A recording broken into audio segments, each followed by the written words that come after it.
corresponde realmente a lo que es el cuarto capítulo y final de lo que vendría a ser Ciencia de la Naturaleza 2, que es lo que viene a ser lo que es ácidos nucleicos.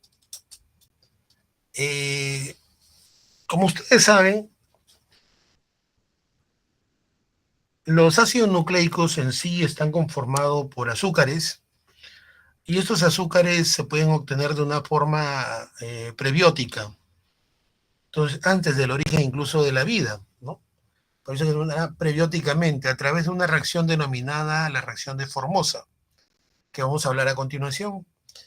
Esta reacción de Formosa sirve para la obtención de azúcar de forma prebiótica y viene justamente una abreviación que lo que vendría a ser formaldehído para obtener una ribosa.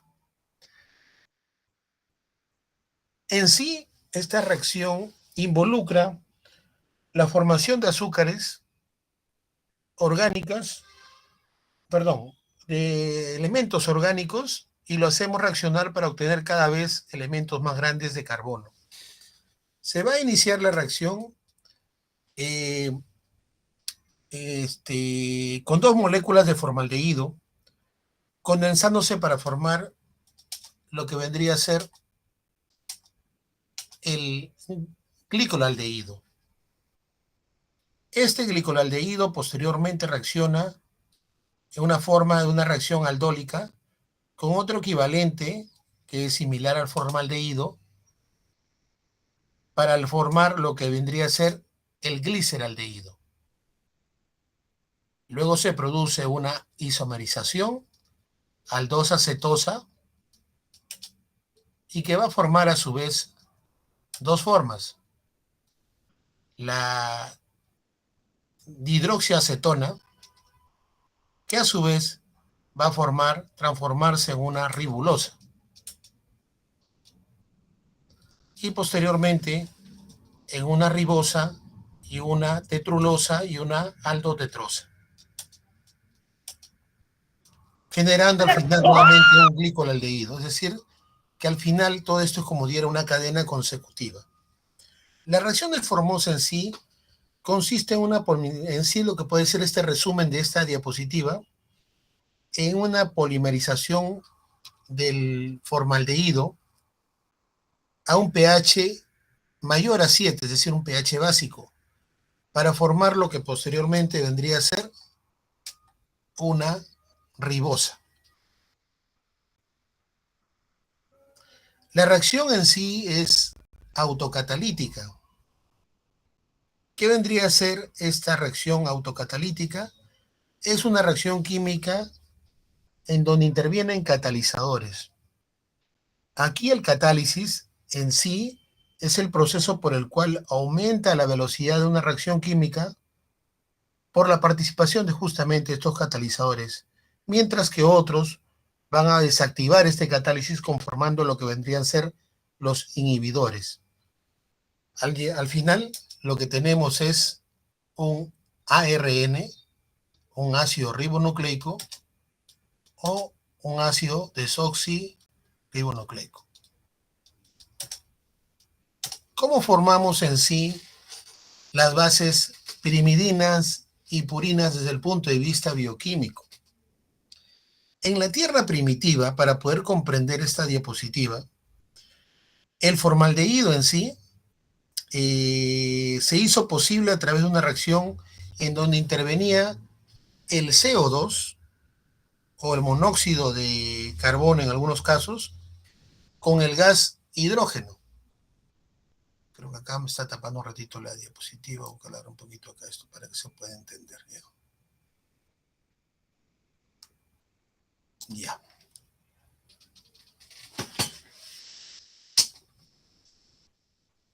Esta reacción, cuando se encontraba unido con el agua, lo que daba origen en sí era a lo que vendría a ser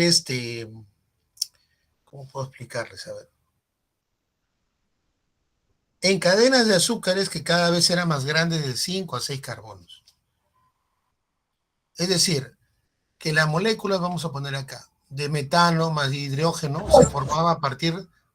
¿Aló? ¿Sí pasó algo?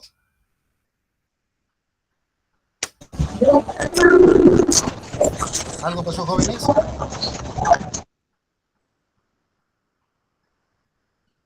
Jóvenes, ¿todo bien? Todo bien, profe. Sí, porque lo que pasa no le puedo ver porque estoy compartiendo la pantalla completa, ¿ya? No puedo ver si me están colocando están levantando la mano, nada, solamente estoy viendo ahorita la pantalla. Estoy tratando de explicar esto de forma sintética y que pueda ser entendible, ¿ya? Entonces, en este caso, el acetileno, ¿alguien está prendido su micro? Por favor, ¿podría bajar volumen?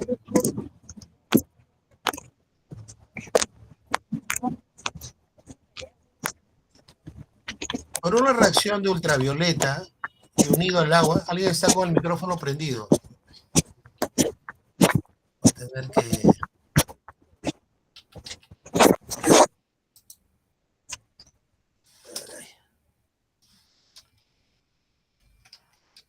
¿Alguien está con el micrófono prendido? ¿Apagaron? Por favor. Sí, doctor, yo lo apagaron. Ya, muy amable, gracias. Ya. Entonces, una vez que sintetizamos nosotros azúcares que tengan 5 o 6 carbonos en la tierra primitiva, se comienzan a formar los ácidos nucleicos, el ARN o el ADN. La relevancia de esta reacción vendría a ser el triple enlace que consiste en el carbono y el nitrógeno. Este carbono y nitrógeno, lo que va a pasar es de que se va a formar una serie de moléculas y que sobre todo, gracias al papel de este elemento que vendría a ser el cianuro de hidrógeno, va a formarse, va a degradarse liberando agua y va a formar la formamida y este va consecutivamente a generarse aminoácidos. Por otra parte, el cianuro de hidrógeno va a formar en acetileno, en ácido glicoxílico y esto va a degradarse en azúcar. Y este mismo cianuro de hidrógeno puede convertirse en purinas y en pirimidinas, liberando minerales, nuevamente formamida, o liberando urea por reacción ultravioleta va a formar acetileno. Otro camino que puede darse es la liberación de agua a temperaturas muy bajas con formación de metano y de nitrógeno y haber descargas eléctricas a una longitud de onda ultravioleta y puede formar glicolaldehído. Este glicolaldehído puede formar cianoacetileno y por último el cianosataldehído y nuevamente formar las pirimidinas. Entonces, si se dan cuenta acá la base de la formación de las pirimidinas y las puridinas, las purinas, es el cianuro de hidrógeno, desde el punto de vista químico, bioquímico y por la reacción de Formosa. ¿Qué otro punto importante tenemos que tener en cuenta? Que esta reacción de Formosa, que es la ruta del formaldehído simple hasta la formación de un azúcar ribosa, va a dar origen a lo que vendría a ser el ácido ribonucleico. Y este va a tener diferentes tipos.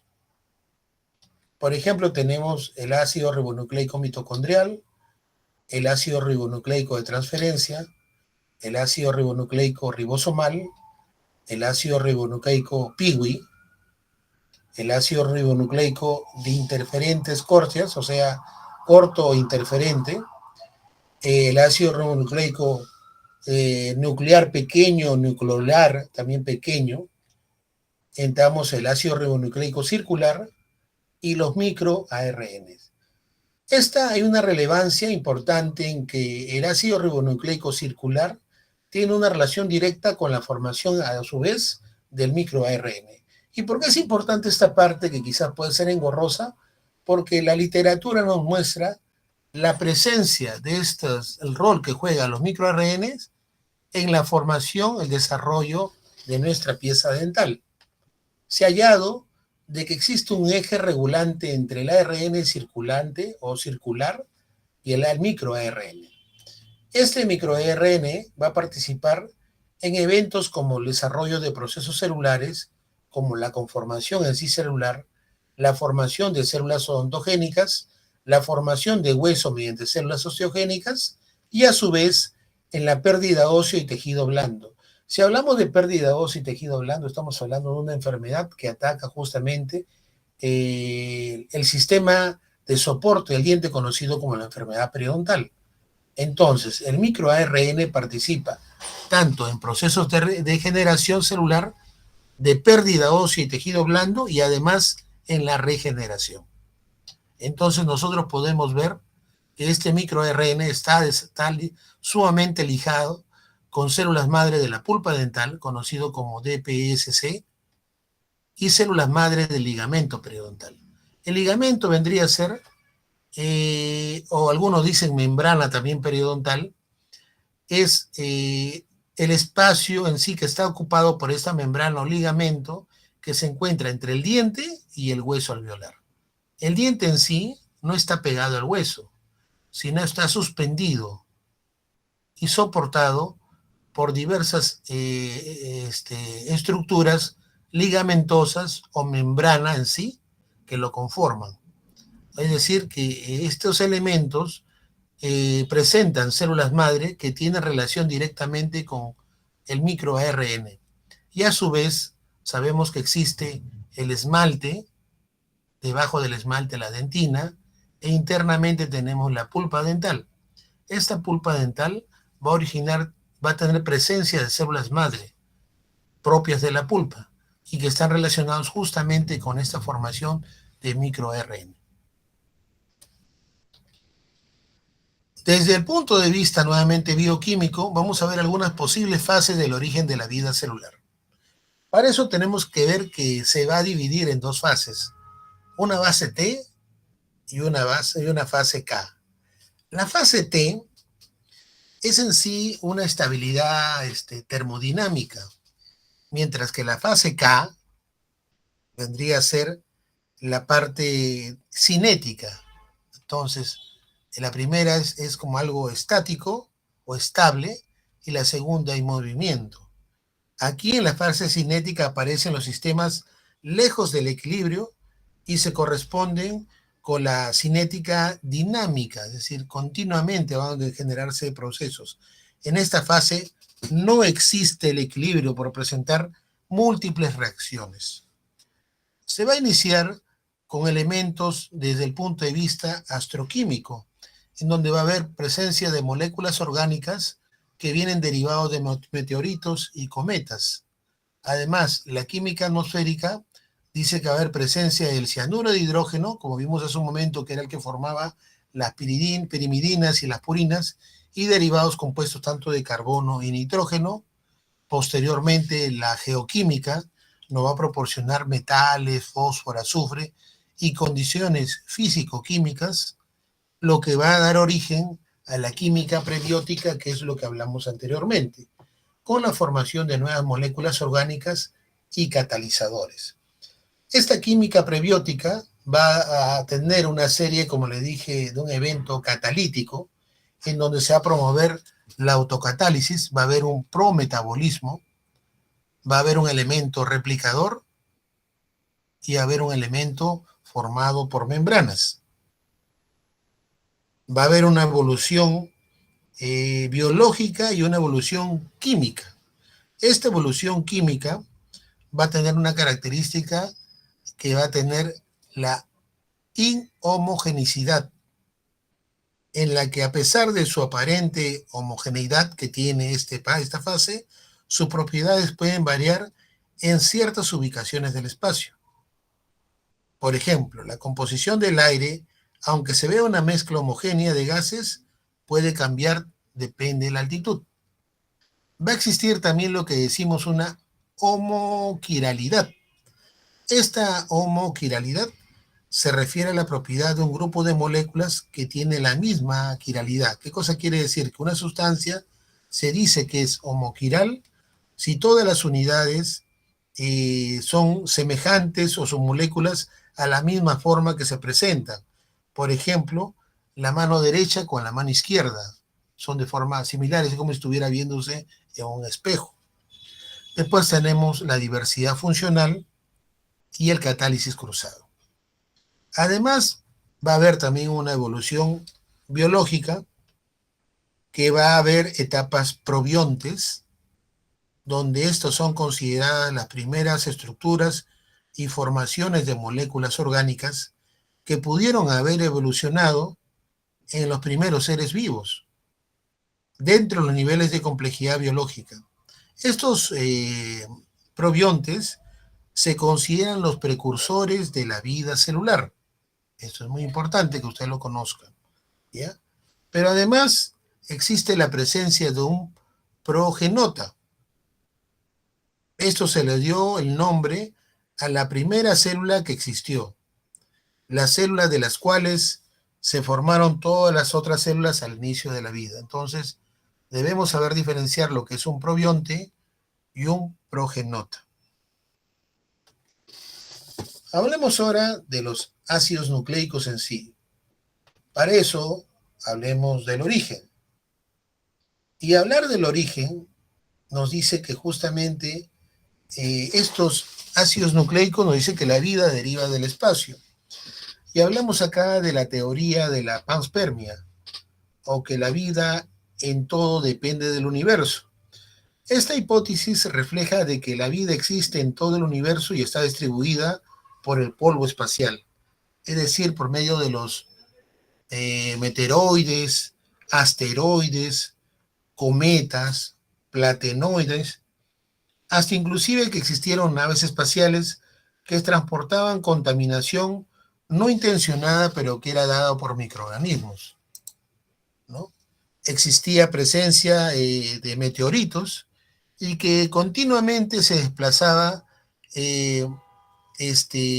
a gran escala y limitada por diferentes sistemas solares. La hipótesis de la panspermia permite que las formas de vida en sí microscópicas que pueden haber sobrevivido a los efectos del espacio, como que ustedes habrán escuchado los extremófilos, ¿no?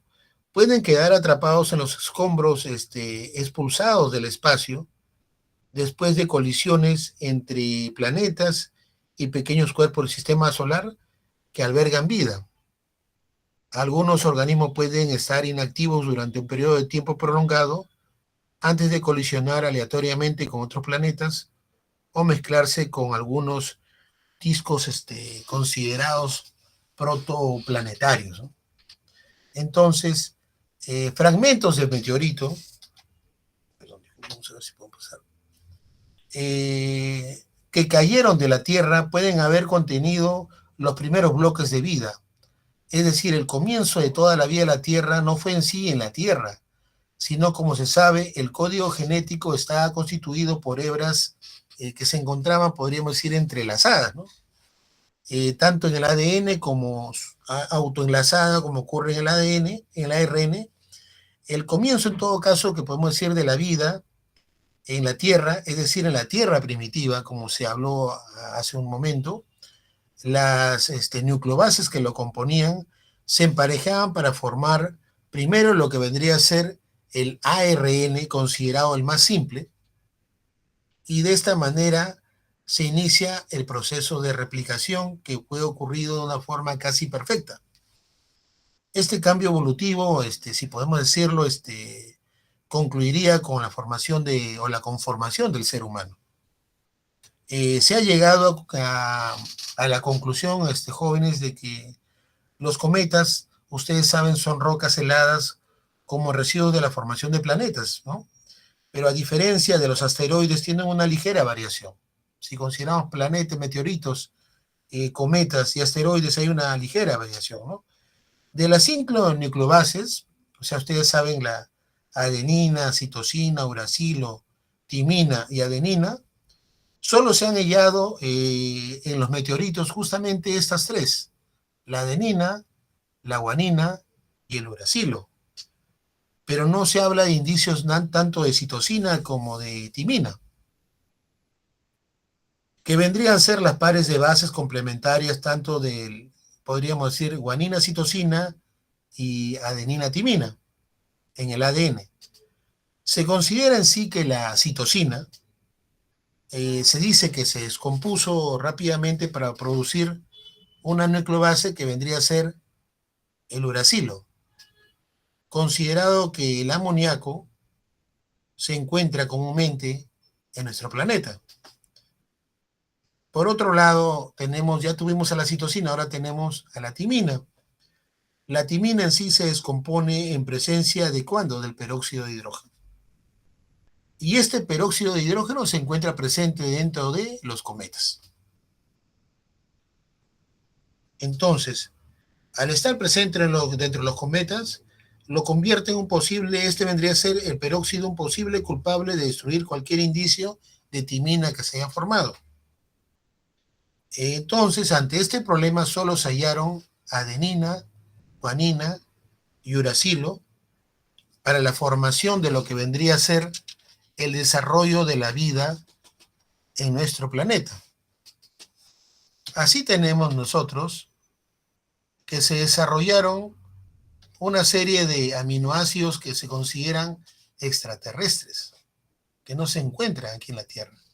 Tenemos la isoserina, la homoserina, la isotreonina, la aloisotreonina, la 4-amina-2-hidroxibutírico, la 4-amino-3-hidroxibutírico, la beta-homoserina, la 3-amino-2-hidroximetilácido propanoico, el alfa-metilserina y la beta-aminometil-ácido succínico. Estos son considerados los aminoácidos desde el punto de vista que son fuera de la Tierra. Pero también nosotros podemos hablar de que un hallazgo muy importante fue el meteorito de Murchison, hallado en 1969, que realmente pertenecía a 1969, pero realmente se hizo el estudio según lo que nosotros hemos encontrado en la data, nos dice 2017 o 2019, que el meteorito de Murchison, después de evaluarlo, este meteorito que fue hallado en 1969, hicieron un estudio y hallaron de que había justamente esos 10 aminoácidos que lo presenté hace un momento. Furukawa, que fue el que indagó justamente, vamos a ver acá si se puede ver, vamos a sacar, ahí está justo, ahí lo podemos ver. Furukawa fue el investigador responsable de esta investigación. Realizó una investigación titulada, como dice acá, ribosoma extraterrestre y otros azúcares en meteoritos primitivos. Pueden ustedes indagarlo, y ahí hallaron que había azúcares esenciales necesarios para la vida que se encontraban en este meteorito. Eso quiere decir que el bombardeo inicial de meteoritos a la Tierra puede haber ayudado al origen de la vida con un suministro de componentes básicos para la evolución.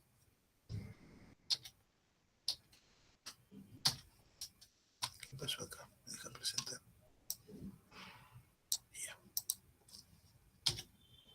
Ajá.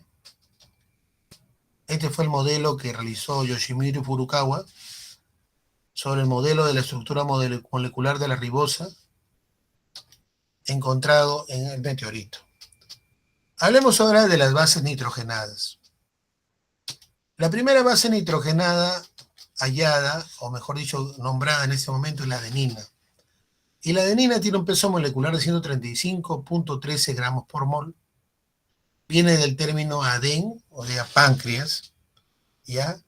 Era denominada vitamina B4, pero como es sintetizada por el cuerpo, y al no ser esencial, obtenido por la dieta, porque saben que todas las vitaminas se obtienen por la dieta, no cumple con la definición de vitamina, pero sin embargo, dos vitaminas que lo conforman, que es la niacina y la riboflavina, se unen a la adenina formando nucleótidos denominados el típico NAT, o nicotamina, adenina dinucleótido, o el FAT, que es la flavina, adenina dinucleótido, o el típico ATP, que es el adenosintrifosfato.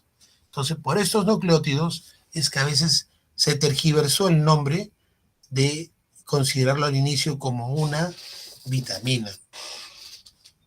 ¿Qué más podemos encontrar de esta base purina, su función es la síntesis de proteínas, la respiración celular, participa en la respiración celular, formando justamente parte del adenosín trifosfato y también el nicotamina adenina dinucleótido, y forma parte componente químico del ARN y el ADN. Como sabemos, esta adenina se une a la timina a través de dos enlaces de hidrógeno para ayudar a estabilizar la estructura de los ácidos nucleicos. En el ARN que se utiliza para la síntesis de proteínas, la adenina ya no se une en sí a la timina, sino se une al uracilo. Vamos a seguir con esta parte antes de pasar a la siguiente. La adenina más ribosa es lo que vendría a ser la adenosina, y la adenina más la desoxirribosa, la desoxiadenosina.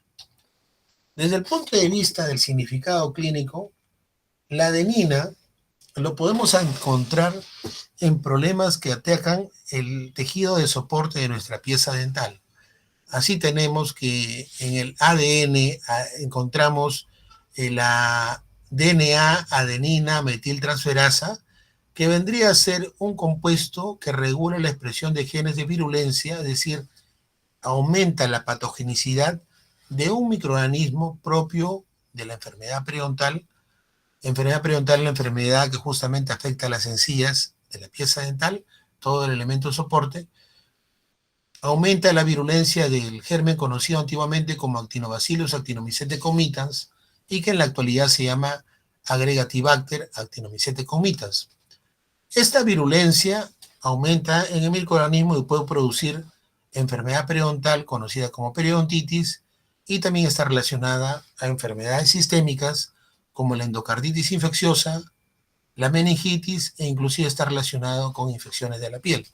Aquí, por ejemplo, vemos en esta diapositiva alteraciones de la encía, en donde vemos formaciones pequeñas de grumos, que vendría a ser el sarro dental, e internamente inflamación de la encía, que forma pequeñas bolsas periodontales en donde se acumulan bacterias periodontopatógenas, y una de ellas es el Agregatibacter actinomycete comitans, conjuntamente con otras bacterias como la Porphyromonas gingivalis, la Tannarella forcitensis y la Prevotella intermedia, que son 4 de los periodontopatógenos causantes de la enfermedad periodontal. Otra base nitrogenada, tenemos la guanina. Esta guanina lo vamos a hablar de forma genérica porque ustedes ya lo han llevado anteriormente, creo, en Ciencias de la Naturaleza 1. La guanina es un derivado de la purina que consiste en un anillo en sí, perdón, es un derivado del guano o de la guanosina que se forma posteriormente. Tiene un peso molecular de 151.13 gramos por mol, y su hallazgo se obtuvo como un mineral formado a partir de las excretas del guano de las islas, pero sin embargo sus usos biológicos están en la industria cosmética, en las pinturas metálicas y en la estética facial. O sea, si se dan cuenta, la guanosina, que en sí es un derivado es un nucleósido de la guanina, lo que en sí genera es, viene proveniente del guano de las islas, o sea, de las aves guaneras, del excremento de estas aves, y que se caracterizan porque da un brillo intenso. Ustedes habrán visto autos que tienen un brillo característico, ¿no? Tipo, por ejemplo, autos como el Mazda, por ejemplo, que tiene un brillo característico. Este brillo es justamente derivado de la guanosina. En la industria cosmética es bastante utilizado para eso, y sobre todo en las delineaciones o sombreado que ustedes a veces las damas usan a nivel de párpados, ¿no? O para poder maquillarse, ese brillo especial es justamente proveniente del guano, de la guanosina, proveniente del guano, que forma parte de la guanina, ¿no? Entonces, en pocas palabras, se están maquillando con excremento de las aves. Desde el punto de vista odontológico, encontramos una subunidad alfa I3 del nucleótido de guanina que va a regular la diferenciación de una odonto-osteogénica, o sea, elementos que están unidos a la parte ósea y a la parte dental, formando parte de las células madre de la papila apical, que permite el desarrollo de la pieza dental. Es decir, la guanina, como base nitrogenada, forma parte del desarrollo radicular, es decir, el desarrollo de la raíz y en la regeneración de la dentina de otros tejidos. Si nos damos cuenta, forma parte del alfa-1,3 nucleótido de guanina. Y acá podemos ver que el desarrollo de la parte inferior de la raíz, ¿no? Que forma parte, entonces participa en la regeneración de la dentina por medio de las células madre de la papila apical. Esto es desde el punto de vista odontológico. La guanina. Significado clínico. Otra base que tenemos en cuenta es nuestra citosina, que es una base pirimidina. Esta citosina tiene un peso molecular de 111.1 gramos por mol. Fue descubierta cuando fue hidrolizada en tejidos del timo, o sea, se encontró realmente en el timo, y se propuso una estructura en el laboratorio justamente cuando fue hallado, no creo que fue más o menos entre 1903 aproximadamente, ¿no? La citosina se puede encontrar como parte tanto del ADN como del ARN y se empareja con la guanina. Sin embargo, es inherente o podría decirse que es inestable y puede convertirse, ¿ya? Y puede convertirse en uracilo. Y se produce esa conversión de uracilo, lo que denominamos que es una desaminación espontánea. Esta desaminación espontánea puede conducir a una mutación puntual, ¿no?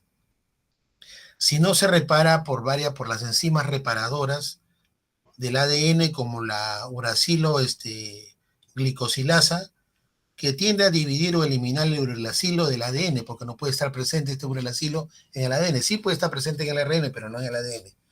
La citosina también puede metilarse y puede, por una enzima denominada la ADN metiltransferasa, convirtiéndose en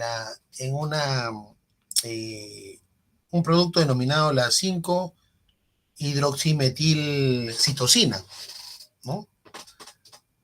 ¿Cuáles son en sí las funciones en sí de la citosina? Es una base de pirimidina que podríamos decir que forma parte como la unidad fundamental de los ácidos nucleicos. Pero hablar también de la citosina, tendremos que hablar de la metilación del ADN. Esta metilación del ADN está relacionado, lógico, con la metilación de citosinas en el ADN y es el mecanismo epigenético más estudiado y generalmente se traduce en una represión o una expresión génica. Se dice que el cáncer de mama, y esto ténganlo muy en cuenta, está asociado con esta metilación del ADN, que es un evento epigenético con un grupo metilo agregado. La secuencia del ADN está compuesta por la unión de 4 nucleótidos, ustedes lo saben, y que está formado por azúcares que conforman justamente adenina, timina, citosina y guanina, ¿no? Y un grupo fosfato que actúa como enganche y que existen unas diversas combinaciones, ¿no? Entonces es muy importante tener en cuenta esto, de que la metilación del ADN está asociado al cáncer de mama, ¿ya? En sí, esta desaminación espontánea ocurre porque la 5-metilcitosina se convierte en timina, generando un desajuste entre timina y guanina, ya que no puede haber un emparejamiento. Acuérdense que la citosina se empareja con la guanina, pero si existe presencia de timina, generado esto como consecuencia de que se produjo una desaminación de citosina. Los mecanismos que reparan luego de corregir, se va a producir una corrección de citosina a guanina original.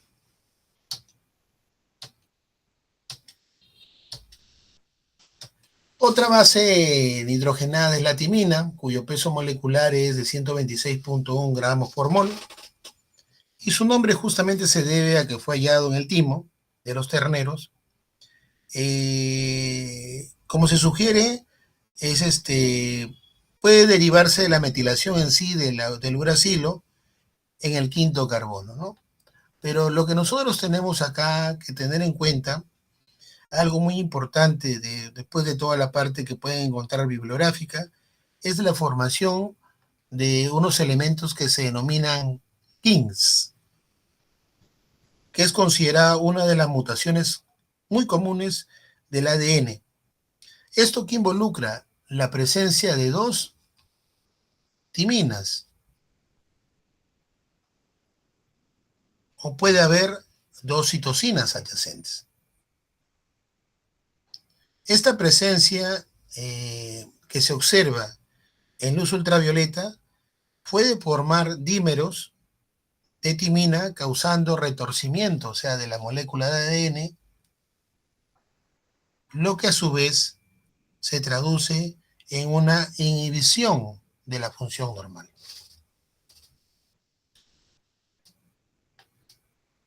Entonces, en resumen, como dice acá la diapositiva, la presencia de dos timinas o dos citosinas adyacentes es una mutación común del ADN.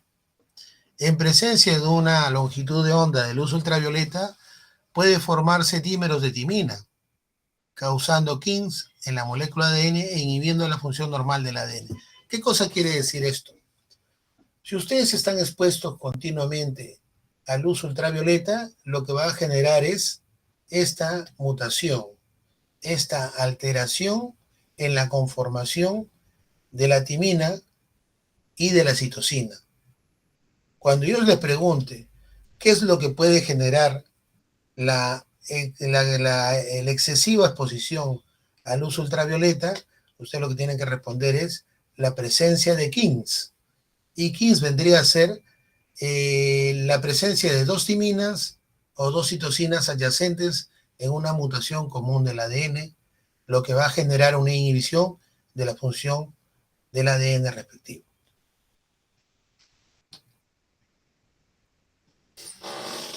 Tenemos el uracilo, cuyo peso molecular es 112.09 gramos por mol. El nombre uracilo en sí fue dado porque se intentaba sintetizar derivados del ácido úrico, de ahí viene su nombre, del ácido úrico es uracilo. El uracilo metilado es idéntico a la timina, hay que tener bastante en cuenta. De ahí que la hipótesis de que con el tiempo la timina se convirtió en estándar del ADN en lugar del uracilo, ¿no? Es muy similar el uracilo con la timina, que como lo vemos.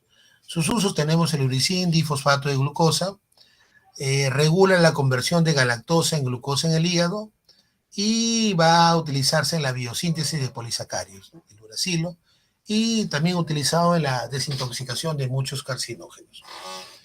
Así tenemos también que ocasiona aumento de monofosfato de desoxiuridina, además monofosfato de desoxitimidina, y el uracil difosfato de glucosa va a provocar aumento levemente en el riesgo de cáncer en pacientes con deficiencia de folato, por lo cual se considera que debemos consumir elementos ricos que tengan folato para evitar que exista esta alteración por deficiencias de uracilo. Entonces, en la base nitrogenada más azúcar, tenemos un nucleósido. Este azúcar puede ser desoxirribosa y vamos a formar nucleósidos como la D-adenosina, la D-guanosina, la D-citidina, la D-uridina y la D-timina. Si el azúcar es una ribosa, vamos a formar la adenosina, la guanosina, la citidina, la uridina y la timidina. La única diferencia es que en la desoxirribosa tenemos como prefijo D y en la ribosa no. En ambos tenemos como sufijo ina, ina. en ambos, dina y sina. Este nucleócido, si lo unimos a un grupo fosfato, va a formar un nucleótido. Recordemos que el grupo fosfato puede estar formado por un fosfato, por dos fosfatos que forman difosfato, o por tres fosfatos formando el trifosfato. Y en sí forman monómeros estructurales desoxirribonucleicos de acuerdo a lo que se formó. Si está formado por un fosfato, es el adenosín monofosfato cíclico, muy importante en el movimiento de los dientes al momento de hacer la aparatología ortodóntica, el adenosín monofosfato cíclico, el guanosín trifosfato, que es producto de la guanosina, y el adenosín trifosfato, que proviene de la adenosina. Entonces tenemos en cuenta lo que vendría a ser un nucleótido y un nucleócido. Estos nucleótidos, a su vez, va a tener una síntesis en novo que se forma a partir de la fosforibosil pirofosfato, o conocido como PRPP, unido al CO2, y esto unido a aminoácidos y un tetrahidrofolato, nos va a dar origen a un nucleótido. Estos nucleótidos pueden ser de dos bases: purinas, los nucleótidos purínicos, y pirimidinas, los nucleótidos pirimidínicos. Recordemos que los nucleótidos nos proporcionan información genética y transferencia de energía. Así tenemos de bases purinas al adenosín monofosfato y al guanosín trifosfato. De bases pirimidinas tenemos al auridín difosfato y al citidín difosfato. La degradación de los nucleótidos se va a generar por una enzima nucleasa, y los ácidos nucleicos se van a formar en oligonucleótidos. La acción de otra enzima, la fosfodiesterasa, va a generar mononucleótidos, y aquí interviene otra enzima, la nucleotidasa. Entonces recordemos, mire la diferencia: nucleasas, fosfodiesterasas, nucleotidasas. Los mononucleótidos, por acción de una enzima nucleotidasa, va a originar nucleócidos. Nuevamente, la nucleotidasa interviene y degrada los nucleócidos en base nitrogenada. Y esta base nitrogenada se puede degradar en azúcar ribosa o en azúcar desoxirribosa, que a su vez va a provocar la absorción a nivel de las microbiosidades intestinales y llega al torrente sanguíneo. Entonces, este es un cuadro sintético que yo les puedo preguntar: ¿cómo así puede uno metabolizar e ingerir los nucleótidos a nivel del torrente sanguíneo? Entonces tienes que decir secuencialmente: el ácido nucleico es degradado por las nucleasas, convertido en oligonucleótidos. Los nucleótidos degradados por la fosfodiesterasa se convierten en mononucleótidos. Los mononucleótidos son degradados por la nucleotidasa, se convierten en nucleócidos. Los nucleócidos son degradados por las nucleotidasas y se convierten en bases nitrogenadas, desoxirribosa o ribosa. Se permite la absorción a nivel de las microbiosidades intestinales e ingresan al torrente sanguíneo. Esto vendría a ser la digestión de los ácidos nucleicos. Además tenemos la presencia de adenosín monofosfato o quinasa, que es una proteína quinasa activada por acción del monofosfato adenosino, que lo vamos a encontrar de forma importante en los tumores malignos y en tumores metastásicos. Entonces, el adenosín monofosfato quinasa, esta es una enzima que se encuentra en que se encuentra en etapas tumorales, carcinógenas. Regula las vías del metabolismo tanto de glucosa, lípidos y proteínas. Entonces, la importancia clínica de este AMPK es que se encuentra en tumores metastásicos, en tumores malignos y en tumores también benignos. E incluso, mire, se dan cuenta, está relacionado con la resistencia a insulina y la presencia de diabetes, ¿ya? Mutación genética, promoción y expansión clonal, conversión de lo que es benigno a maligno. Si esto progresa a un tumor maligno de mayor grado, se genera metástasis y degradación continua. Entonces, el adenosín monofosfato quinasa controla las vías metabólicas fundamentales para la tumorogénesis y la progresión del cáncer. Muy importante y a tomar en cuenta, ¿ya? Esto desde el punto de vista clínico, lo que nos interesa a nosotros. ¿Por qué estudiamos los ácidos nucleicos? Porque encontramos justamente que el adenosín o adenosina monofosfato proteína quinasa se encuentra tanto en las vías metabólicas de la glucosa, lípidos y proteínas, y controlando las vías metabólicas que conforman la tumorogénesis y la progresión del cáncer. Y como resumen, regula eventos celulares como el crecimiento, la supervivencia y la proliferación de células cancerosas. Entonces, si yo les pregunto importancia de la MPK, ahí tienen ustedes las respuestas. Nucleótidos y adenosín trifosfato. Su relación, ¿no? Como saben, esto nos proporciona bastante energía, el adenosín trifosfato, ¿no? Pero existe un adenosín trifosfato externo y este va a mantener la diferencia a nivel óseo, o sea, va a permitir mantener la diferenciación osteogénica de células osteoblásticas, osteoclásticas, osteocitos. Promueve entonces la formación de lo que vendría a ser osteoclastos, es decir, promueve la resorción ósea mediante la generación de la osteopontina. Y además participa el ATP extracelular, participa en la regulación de la respuesta inmune, al generar células T. Entonces, el adenosín trifosfato extracelular participa a nivel óseo,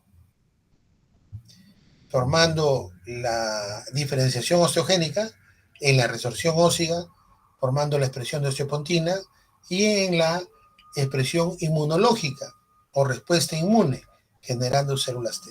Recuerden, esa es la importancia, cómo actúa, y sobre todo nosotros podemos verlo acá, que el adenosín trifosfato extracelular lo que va a provocar es la degradación, va a participar en células inflamatorias como la interleucina 1 beta, el factor de necrosis tumoral, la metaloproteinasa 9, la formación y activación de osteoclastos, y esto que va a provocar resorción ósea y pérdida ósea. Entonces, si se dan cuenta, desde el punto de vista odontológico, la importancia del ATP extracelular toma razón de ser porque participa desde el punto de vista de la formación ósea, de la resorción ósea y en la regulación de la respuesta inmune. Esto desde el punto de vista inmunológico y desde el punto de vista fisiológico. Pero también podemos encontrar que el adenosín trifosfato extracelular forma parte de bacterias o de microorganismos periodontopatógenos que secretan este componente, contribuyendo a una mayor inflamación y pérdida ósea y formación de periodontitis. Aquí, por ejemplo, nosotros vemos una pieza dental, esmalte, toda la parte externa, y esta parte naranja es el cemento. Justamente lo que limita el esmalte con el cemento se llama la unión cemento-esmalte. Y acá vemos el límite. Y acá va a ver ocurrir nuevamente cuando hay salud periodontal que hay una actividad simbiótica de biofilms. Hay una homeostasis, ¿no? Existe estabilidad entre los elementos externos como los elementos internos. Pero basta que haya una colonización de microorganismos periodontopatógenos, esta estabilidad se convierte en una disbiosis. Se va a formar una película a nivel subgingival, degradando todo el tejido óseo. Este es el tejido óseo en amarillo, esto rosado es el ligamento o membrana periodontal, y esta es la encía. Entonces, si se dan cuenta, se produce una alteración o disbiosis de esto porque existe colonización de esta zona y de lo que el hueso se encontraba a este nivel, se va perdiendo poco a poco y el diente pierde estabilidad y comienza a moverse. Este movimiento cada vez es más intenso, motivado no solamente por la pérdida del tejido de sostén, sino también por la mordida o la oclusión. Y esta degradación va a formar parte de lo que vendría a ser uno de los síntomas de la enfermedad periodontal. Va a haber resorción ósea y aumento de la inflamación. Y acá va a haber una degradación o alteraciones de las fibras gingivales, como ocurre acá, que va a estar sujeta a la presencia de metaloproteinasas, que van a reducir la tensión celular e inducen a la liberación de ATPs de los fibroblastos gingivales marginales. Entonces, si nosotros nos damos cuenta, desde el punto de vista bioquímico, se genera ATPs extracelulares motivados justamente por la severidad de la inflamación y la resorción ósea. Estos ATP extracelulares también están presentes en los fibroblastos gingivales y van a inducir, como le dije hace un momento, a un proceso inflamatorio, secretando citoquinas como interleucina 1, el factor de necrosis tumoral alfa, por ejemplo, y desencadena la pérdida ósea alveolar. Entonces, tomen en cuenta que muy aparte de generar hueso, resorción ósea y generar también participar en la formación de células T, que se habló en la anterior diapositiva, va a permitir que bacterias periodontopatógenas se secrete ATP extracelular a través de la degradación de las fibras gingivales, permitiendo de que se secreten a su vez interleucinas, factor de necrosis tumoral, y permitiendo el desenlace con la pérdida ósea alveolar y el movimiento dental a posteriori. Por tanto, estos también, este ATP o este adenosín trifosfato extracelular va a permitir que ante esta agresión que existe, motivada por las células proinflamatorias y la noxa de los microorganismos, que se volvieron en microorganismos anaerobios, va a promover el reclutamiento o la agrupación de células de defensa que van a permitir que pueda combatirse esta agresión generando un proceso inflamatorio. Hasta aquí la clase que vendría a ser sobre correspondiente a ácidos nucleicos. ¿Qué hora es ahorita? Vamos a ver, son las 10. Cerramos este